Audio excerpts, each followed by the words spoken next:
NEET 2026 एक बार फिर से लीक हो गया है and NTA has done it once again. Paper leak के पीछे कौन कौन लोग हैं? लोग कई बार कहते हैं माफिया है, माफिया, ऑफ कोर्स माफिया है, पर इसमें कई लोग शामिल हैं। नीट को क्यों ऑनलाइन नहीं कर रहे हैं? क्यों पेपर रखना चाहते हैं? इसलिए रखना चाहते हैं ताकि पेपर लीक कराया जा सके बार बार। उससे क्या फायदा होगा? इसके सबसे बड़े ग्राहक हैं प्राइवेट मेडिकल कॉलेजेस, जो लाखों करोड़ों की रिश्वत लेते हैं। इनका फिर इनको चलाने वाले वो जो आपराधिक तत्व हैं, वो कोई भी हो, वो पॉलिटिकल बॉसेस हो सकते हैं, वो भूमाफिया हो सकते हैं जो कि इस तरह के मेडिकल कॉलेजेस चलाते हैं, या जो जो भी अलग अलग तरह के तत्व हैं जो चलाते हैं वो हैं। फिर इसमें कुछ कोचिंग वाले लोगों की भी चर्चा हो रही है कि वो लोग भी ऐसे काम करते हैं, लेकिन कोचिंग को फीस बहुत लिमिटेड मिलती है। हाँ, जो इसके नाम पर अवैध काम करते हैं, एक तो वो है जो ढंग से पढ़ाती है, एक ठीक ठाक कोचिंग इंडस्ट्री है जो ढंग से पढ़ाती है, और दूसरे कुछ लोग हैं जो बस ऐसे ही बगैर किसी क्वालिफिकेशन के खड़े हो जाते हैं, बोर्ड लगा देते हैं कि हम कोचिंग है, जिनका काम ही पेपर लीक कराना है। तो उनको कोचिंग के नाम से बोलना नहीं चाहिए कायदे में। वो शुद्ध रूप से आपराधिक तत्व है और उनके खिलाफ बिल्कुल स्पष्ट कार्रवाई होनी चाहिए। और बच्चे जो इतनी मेहनत करते हैं, कितने सारे हमारे टॉपर बच्चे हैं जो कि मतलब दुखी हैं, रो रहे हैं, जिनको लगता है कि हमारा पेपर तो अच्छा गया था, 710, 715, 718 नंबर आ रहे थे हमारे, वो कह रहे हमारी मेहनत मिट्टी में मिल गई क्योंकि नीट कैंसिल हो गया। अब दोबारा पेपर देना पड़ेगा, दोबारा तैयारी करनी पड़ेगी, कितना उत्साह बचेगा, क्या रहेगा क्या नहीं, ये सब बहुत ही विचित्र है।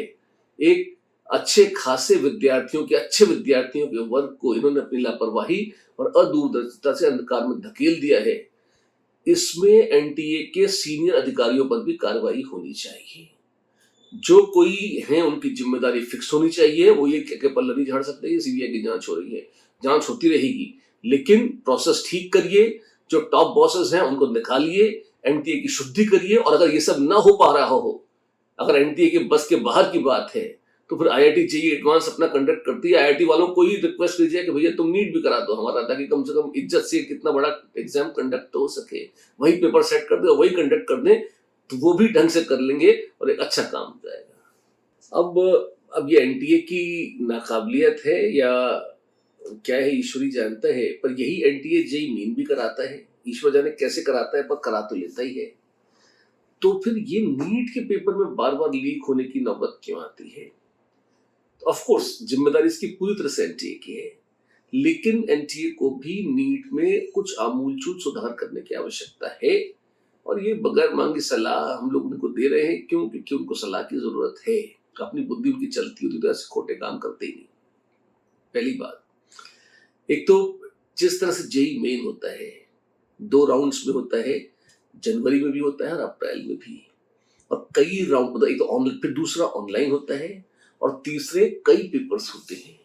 तो भाई तुम्हारा एक लीक हो गया तो दूसरा नहीं, तो दूसरा नहीं तो तीसरा। जेईई मेन के तो 10-10 पेपर होते हैं, और वो भी जनवरी में, फिर 10 पेपर फिर से होते हैं कब? अप्रैल में। ऐसे ही करा लो। एक आपका फॉर्मूला ऐसा है जिस पर आप अब तक ढंग से काम करा पा रहे हो, तो उसी को यूज कर लो। बार बार लीक होने की बदनामी और बेइज्जती से तो बचेंगे।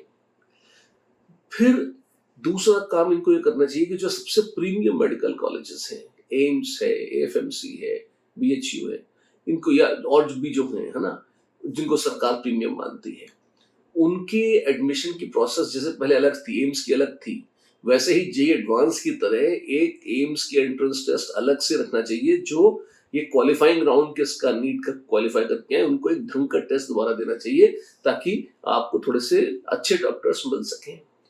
और इनका एक बड़ा अजीब सा assumption है, और वो ये कि पेपर जितना इजी करते जाएंगे, कोचिंग की जरूरत उतनी कम पड़ेगी।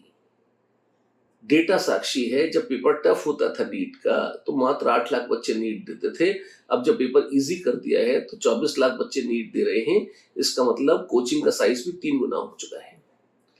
तो ये सरकार जो प्रो कोचिंग काम कर रही है, ठीक है, हमें क्या आपत्ति है इसमें, लेकिन अगर आप वास्तव में पेपर को ढंग का कर दें, थोड़ा सा थॉट बेस्ड कर दें, अंधे रट्टे पर से हटा दें, तो आप देखेंगे कि डॉक्टर्स भी अच्छे बनेंगे, और जबरदस्ती वो विद्यार्थी जो एक अंधी दौड़ में शामिल हो जाते हैं, उनकी संख्या में भी एक लगाम लगेगी। एंड फाइनली बच्चों, हिम्मत नहीं हारनी है। लगातार फिर क्या कह सकते हैं, लगे रहना है। जहां इतने लगे रहे, थोड़ा सा और अभी तो रिवाइज करते रहो, पढ़ते रहो, फिर भगवान ने फिर दोबारा टेस्ट देंगे। अगर इस बार लीक ना हो तो कम से कम इस बार करनी तो ढंग से हो जाएगा। ईश्वर से प्रार्थना करो लीक ना हो, इनको सद्बुद्धि दे भगवान, और पेपर ढंग का आए, और एटलीस्ट जैसा भी आए लीक तो ना हो। और अब तैयारी करनी है, हिम्मत नहीं हारनी है, निराश नहीं होना है। और वैसे अगर देखा जाए तो जिनकी कुछ कसर छूट गई थी उनके लिए गोल्डन टाइम है, फिर तो आपको फिर ऐसा मौका मिल गया जो भगवान बार बार नहीं देते। जुट जाओ और पढ़ लो और फोड़ दो इस बार। जय हो।